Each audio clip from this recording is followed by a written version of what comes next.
Halo teman-teman semua, apa kabar nih kalian? Semoga dalam keadaan sehat ya. Oke, video kali ini Mimin rangkum dari film Escape Plan.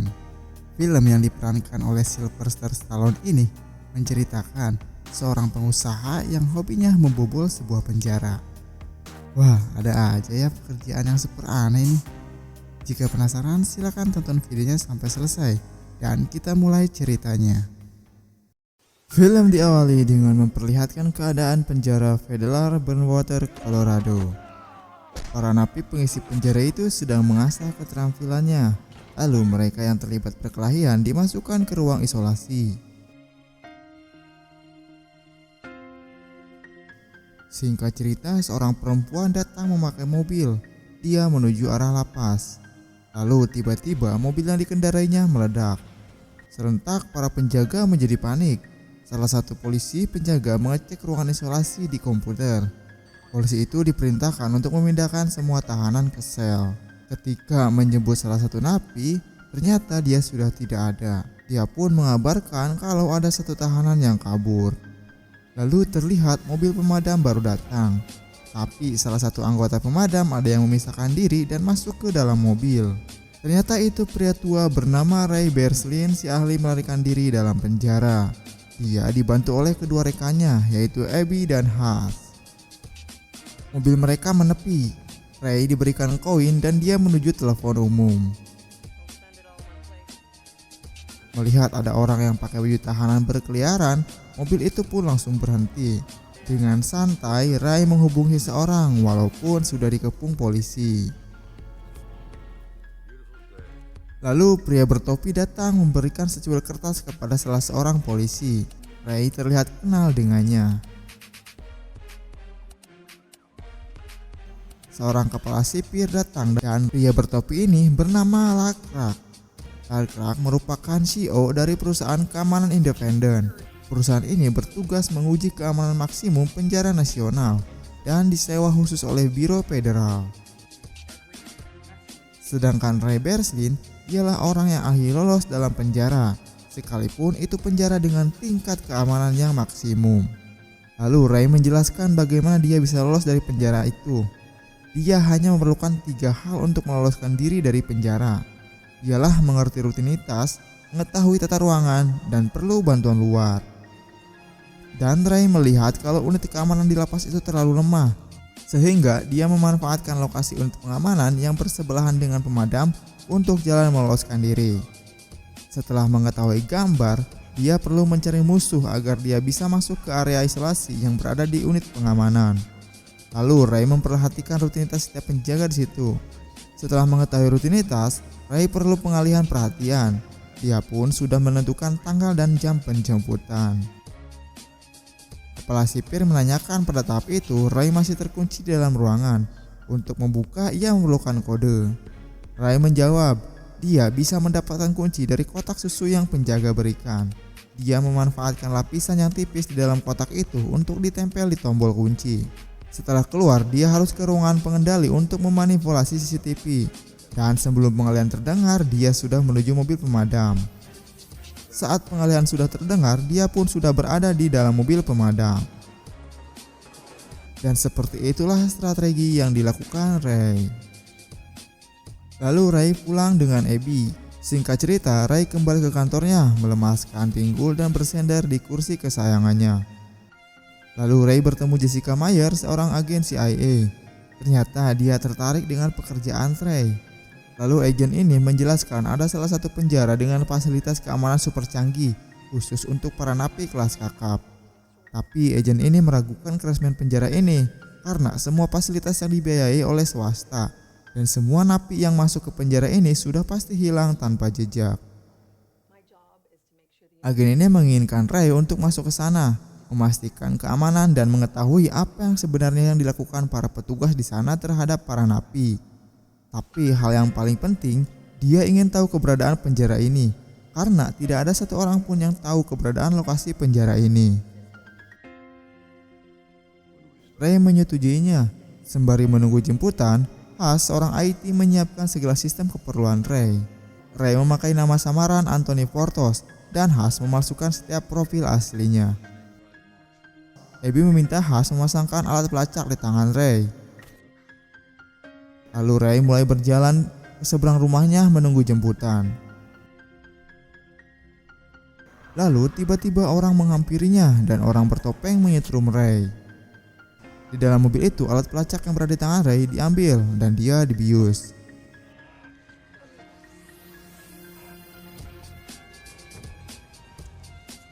Ray mulai sadar. Dia melihat seorang sedang disiksa dan dilempar keluar. Lalu dia dibius lagi. Ketika sadar kembali, dia sudah berada di ruangan berlapis kaca. Dan ternyata inilah penjara dengan fasilitas yang super canggih itu. Setelah beberapa saat, dia dibawa ke ruang interogasi. Di sana, dia ditemui oleh kepala sipir bernama Hobbs. Hobbs ternyata sudah mengetahui rencana Ray, dan dia tidak akan melepaskannya walaupun ada kode evakuasi. Di sini, Ray sudah berubah nama menjadi Portos, dan Mimin akan menyebutnya Portos biar gak puyeng. Portos memberitahu Hobbs kalau saat sedang di pesawat dia melihat orang dilempar keluar, dan hal itu tidak diperbolehkan oleh pemerintah. Ketika mati pun jasadnya harus ada. Di tempat lain, Hush dan Abby sedang berusaha melacak keberadaan Portos. Lalu scene berpindah.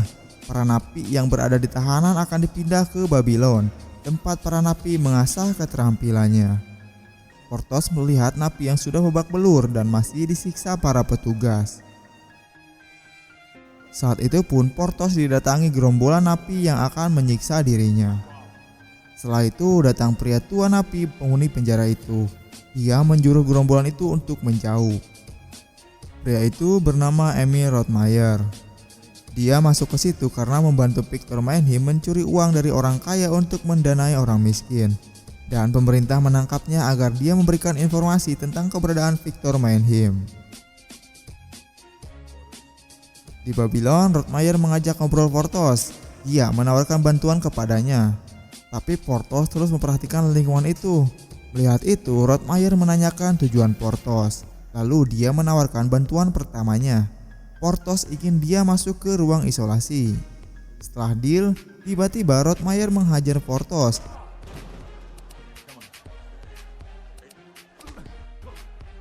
Dan ternyata itulah sebuah bantuan. Akhirnya mereka berdua dimasukkan ke ruang isolasi. Di sana dia sempat melihat ada sedikit celah.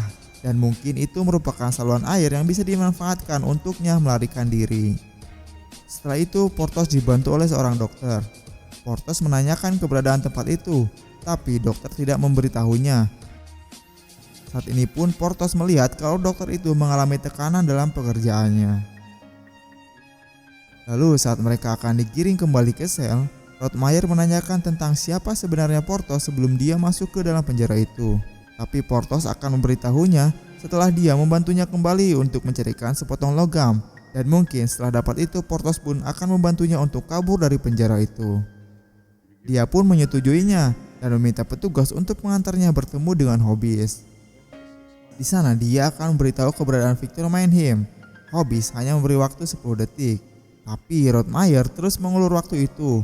Dia meminta pensil dan kertas untuk menggambarkan peta keberadaan Victor. Dia terus mengulur waktu dan ternyata dia menggambar ini. Hal itu membuat Hobbs jengkel hingga Rothmeyer disiksa. Saat itu pun dia mengambil potongan logam yang berada di meja Hobbs.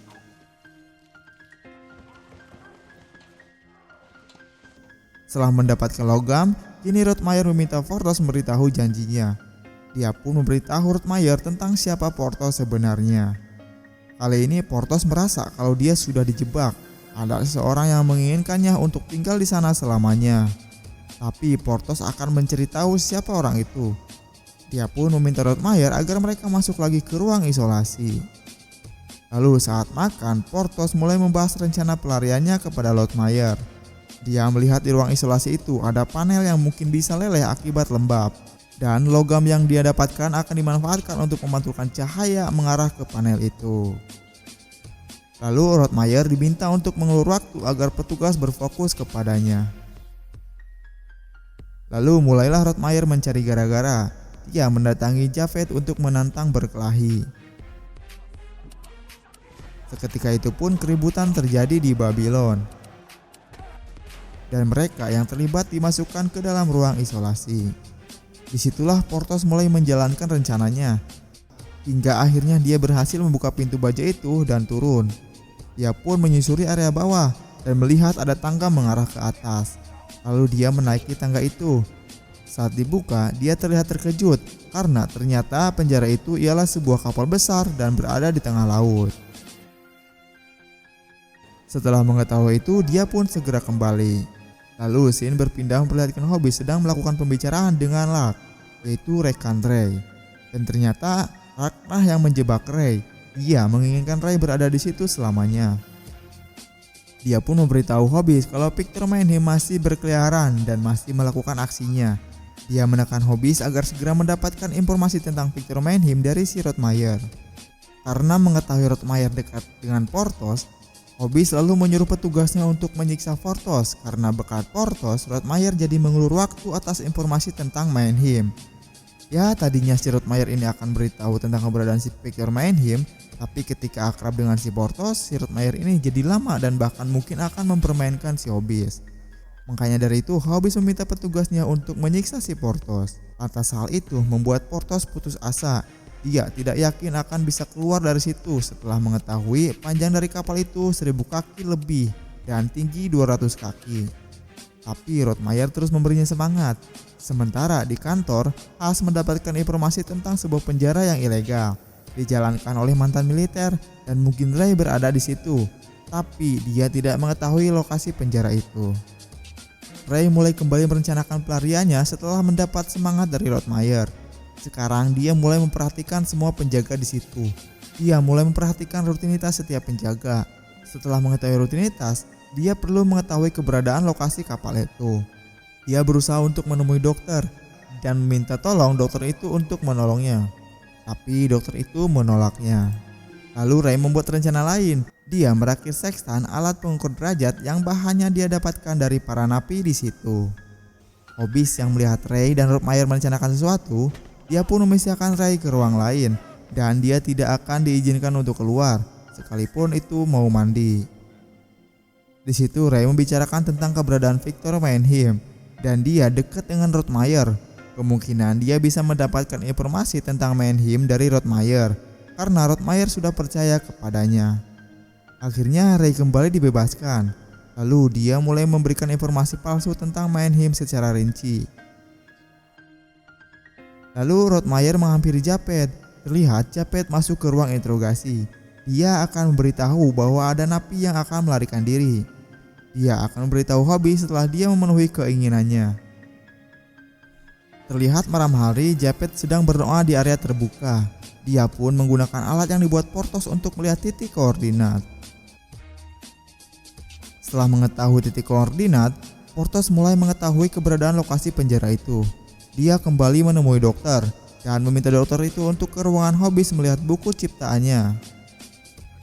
Kali ini dokter itu mau. Dia masuk ke ruang Hobbes secara diam-diam. Lalu dia menyuruh penjaga membawakan Portos kepadanya. Setelah mengetahui kalau buku itu ciptaannya, dia pun setuju dan akan membantu pelarian Portos. Lalu terlihat dokter sedang mengirim sebuah pesan. Setelah itu Japet beraksi. Lalu Hobbes melihat Portos bertemu dengan Makar Hasan, napi dari Blok C. Dia pun melipat tigakan penjagaan di sel Blok C karena menurutnya dialah yang akan melarikan diri.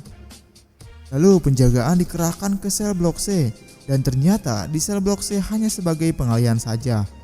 Setelah Japet mengasah kemampuan dirinya, di Babylon terjadi keributan. Ketika penjaga kembali ke Babylon, Portos, Rottmeier, dan Japet sudah pergi dari situ. Saat pelarian, dia mematikan semua CCTV. Melihat itu, Hobbes menutup semua pintu akses, yang membuat pintu utama tujuan mereka terkunci. Saat akan mencari jalan lain, tiba-tiba mereka ditembaki oleh penjaga, yang mengharuskan Japet terkena tembakan itu. Ternyata Hobbes masih bisa melacak mereka karena di setiap ruangan ada sensor gerak. Setelah mematikan sensor gerak, Portos akan ke ruang mesin untuk mematikan listrik agar pintu terbuka sedangkan Rottmeier dan Japet diminta untuk pergi setelah pintu terbuka. Tapi Japet memilih tidak ikut karena dia sudah mengalami luka tembak dan tak mungkin dia bisa kabur dari sana. Akhirnya Rottmeier pergi sendirian dan Japet mencoba menghadang penjaga dengan tenaga yang masih tersisa. Porthos mulai masuk ke ruangan mesin dan mematikan listrik. Rottmeier berhasil keluar dan di luar sana sudah ada pesawat yang akan menjemput mereka.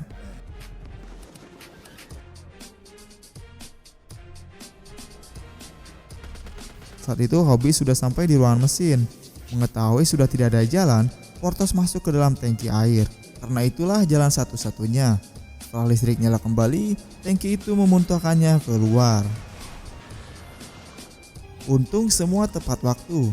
Rottmeier melihat Ray mengambang di laut. Ketika akan pergi, mereka ditembaki oleh Hobbes. Saat itu pun Ray membalas menembaki tangki yang di sebelahnya.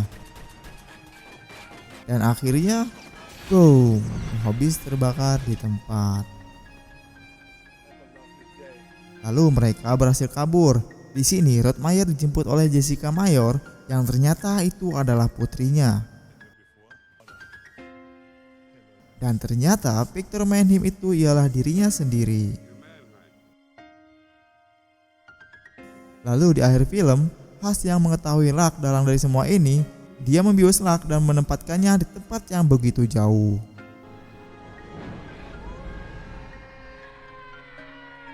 Itulah tadi alur cerita film Escape Plan. Jika kalian suka dengan videonya, silahkan like. Dan jangan dulu beranjak dari video ini, karena akan ada video lain di layar akhir.